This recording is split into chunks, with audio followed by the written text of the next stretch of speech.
Mardi 18 mai 2021, c'est un plaisir renouvelé de vous retrouver et vous savoir nombreux à regarder cette nouvelle édition de la revue de presse sur JDC Plus TV. Elle fait écho de plusieurs sujets, entre autres les dessous de l'accord FMI Cameroun, l'accord qui mijote, voilà le titre proposé par Mutation qui nous fait savoir pourquoi le pays sollicite à nouveau cette organisation internationale. Explication que vous retrouverez en page 7 de sa parution de ce jour. Mutation parle également de l'université de Yaoundé 1 qui se hisse en pôle position des universités africaines francophones.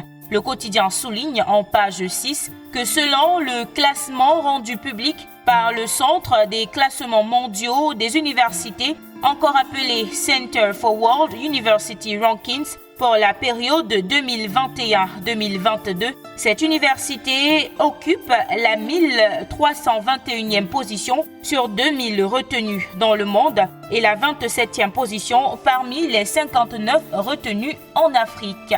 On poursuit cette revue de presse avec le journal La Nouvelle qui nous fait savoir que dans le cadre de l'enquête ouverte dans la gestion des fonds Covid-19, des ministres sont attendus au tribunal criminel spécial. Découvrez qu'ils sont en pages 5 à 9 de la nouvelle parution de ce jour.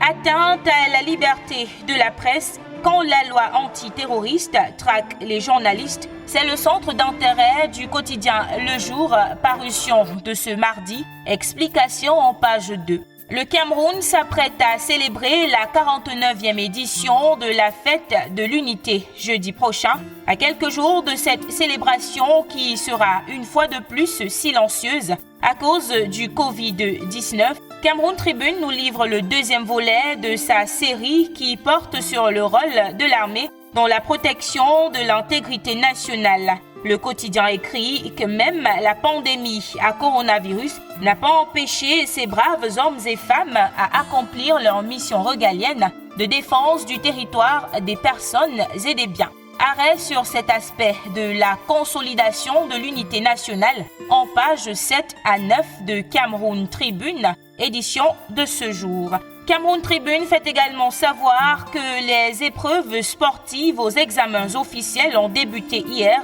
avec les candidats au baccalauréat technique. D'après le journal, ces épreuves ont une particularité cette année. Chaque élève sera évalué sur un seul des 5 ateliers de son choix. Il s'agit du lancer du poids, course d'endurance, course de vitesse, saut en hauteur ou alors gymnastique. Et pour terminer, on parle de cet échange prévu entre le Premier ministre Joseph Diangoutté et les hommes d'affaires. Le chef du gouvernement est attendu au JICAM ce mardi pour échanger, entre autres, sur le plan de relance économique dans le nord-ouest et le sud-ouest. Et voilà qui vient mettre un terme à cette édition de la revue de presse sur JDC Plus TV. Merci de nous avoir regardés.